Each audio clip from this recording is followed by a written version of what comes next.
السلام علیکم ورحمۃ اللہ وبرکاتہ۔ بڑی بڑی بیماریاں اگر انسان کو لگ جائیں، مثلا کینسر ہے اور اس طرح کی مہلک امراض ہیں، اگر وہ انسان کو لاحق ہو جائیں، لگ جائیں، تو ایسی صورت میں کیا دعا اس کو پڑھنا چاہیے، کون سا عمل اس کو کرنا چاہیے جس سے اللہ رب العزت ان بیماریوں کا خاتمہ فرما دیں اور وہ مہلک امراض کو اللہ ختم فرما دیں۔ تو انسان دنیا کے اندر آیا ہے تو اس کے ساتھ میں صحت اور تندرستی بھی ہے، اور اسی کے ساتھ میں جو ہے بیماری ہے اور مرض بھی ہے۔ صحت کی حالت کے اندر یا ایسے ہی ہر حالت کے اندر انسان کو اللہ رب العزت کا زیادہ سے زیادہ شکر ادا کرنا چاہیے، کیونکہ بے شمار نعمتیں اللہ رب العزت نے انسان کو دے رکھی ہیں، جس میں ایک سب سے بڑی جو ہے نعمت وہ جو ہے تندرستی کی ہے، وہ صحت یابی کی ہے، اور وہ انسان کے جسم کے صحیح اور صحیح سالم رہنے کی ہے۔ لیکن چونکہ یہ اللہ رب العزت کا ایک نظام ہے کہ ہر چیز کے اندر جو ہے گھن لگ جاتا ہے، ہر چیز کے اندر جو ہے بیماری لگ جاتی ہے۔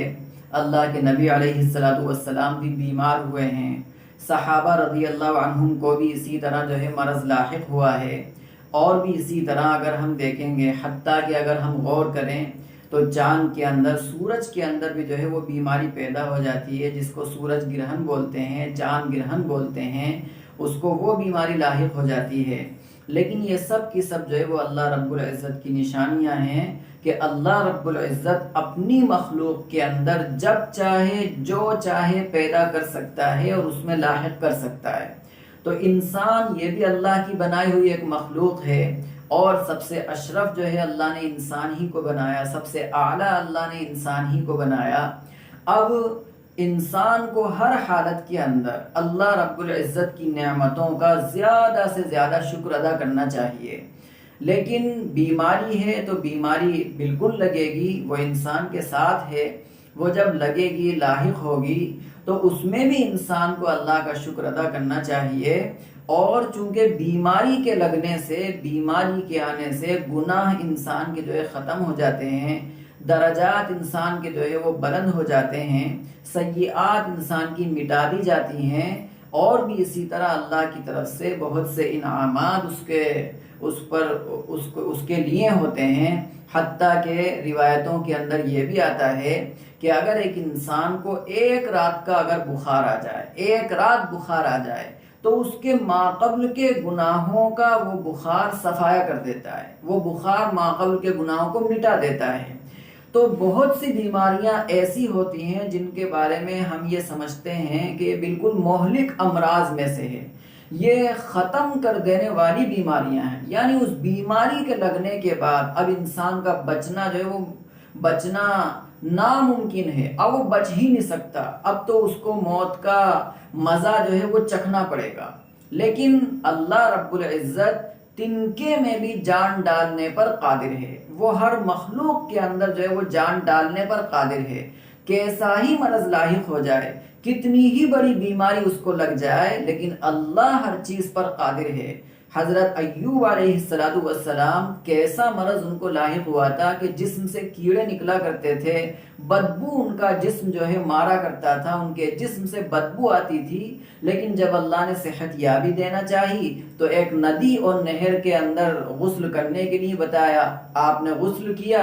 اللہ نے صحت یابی دے دی۔ اور اس سے پہلے جو کچھ آپ کے پاس جانور تھے، بکریاں تھیں اور ایسے جو بیویاں تھیں اور بچے تھے، اس سے ڈبل اللہ رب العزت نے آپ کو دے دیا اور عطا کر دیا۔ تو اگر انسان کو ایسا مرض لاحق ہو جائے جو مہلک کن مرض ہے، جو ہلاک کر دینے والا مرض ہے، جیسے مثلا کینسر ہے، کہ عام طور پر یہ لفظ جب انسان سنتا ہے تو جو اس مرض میں کے اندر مبتلا ہے وہ تو آدھی ٹینشن تو اس کو اسی کی ہو جاتی ہے کہ اب جو ہے وہ بچے گا نہیں، اب کوئی دوا اس کو فائدہ نہیں دے گی، اب اس کا کوئی علاج نہیں ہے، وہ لا علاج بیماری ہے۔ تو ایسا نہیں ہے، ہمیں اللہ کی ذات پر یہ یقین رکھنا چاہیے کہ اللہ رب العزت نے جتنی زندگی ہمیں دی ہے اتنی زندگی تو ہمیں دنیا میں رہنا ہی ہوگا، چاہے وہ ہماری راحت کے ساتھ گزرے زندگی یا ہماری وہ پریشانی اور مصیبت کے اندر گزرے۔ تو اللہ کی ذات پر یقین ہونا چاہیے، اور یہ بھی یقین ہونا چاہیے کہ یہ بیماری چاہے کتنی خطرناک ہو، یہ اللہ کی طرف سے آئی ہے تو اللہ ہی اس کو ختم کرنے پر قادر ہے، اس کو دور کرنے پر قادر ہے، اور اس بیمار کو صحت یاب کرنے پر، تندرستی دینے پر قادر ہے۔ تو ایسی بیماری جیسے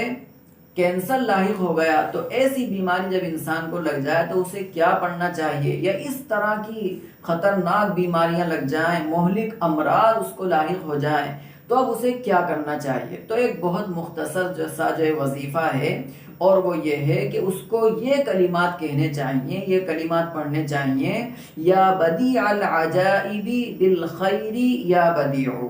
یہ کلمات اس کو 1200 مرتبہ روزانہ پڑھنا چاہیے۔ اور یہ آسان ہے، ایک تسبیح جو ہوتی ہے تو تسبیح میں عام طور پر 100 دانے ہوا کرتے ہیں، اب اس کو 12 تسبیح جو ہے وہ پڑھ لینا ہے۔ اب اگر وہ 12 تسبیح پڑھ لے گا تو اس کی 1200 مرتبہ یہ کلمات ہو جائیں گے۔ تو یہ کلمات اس کو 1200 مرتبہ پڑھنا ہے۔ پڑھنے کے بعد جو ہے اپنے جسم پر، یا جو بیمار انسان ہے اس کے جسم پر اس کو دم کرنا ہے، اور پھر دم کر لینے کے بعد اس کو پانی کی بوتل اس میں جو ہے دم کرنا، اور اس پانی کو پینا ہے، تو اللہ اپنا فضل فرمائیں گے۔ یہ دعا اگر جو بیمار ہے وہ اگر پڑھے تو بہت زیادہ اچھی بات ہے، لیکن اگر وہ نہیں پڑھ سکتا یا اس کو پڑھنا نہیں آتا تو اس کے گھر میں سے جو بھی انسان ان کلمات کو جو ہے پڑھ سکتا ہو، مرد اگر پڑھ سکتا ہو تو وہ پڑھے، اور اگر عورت جو ہے پڑھ سکتی ہو تو وہ پڑھے، ہر انسان جو ہے اس کو پڑھ سکتا ہے۔ تو اس کے پڑھنے سے اللہ رب العزت ضرور اپنا فضل فرمائیں گے، اور اس بیماری کا جو ہے وہ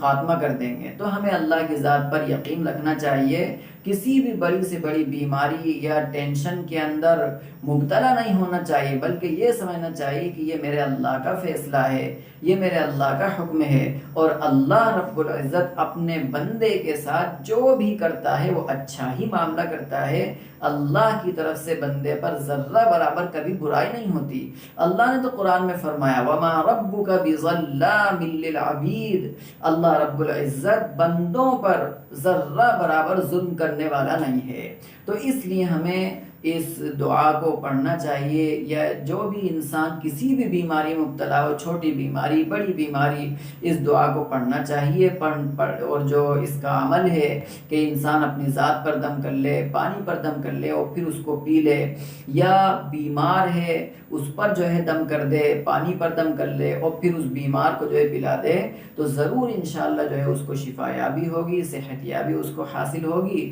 اور اس کی بیماری انشاءاللہ جڑ سے جو ہے ختم ہو جائے گی۔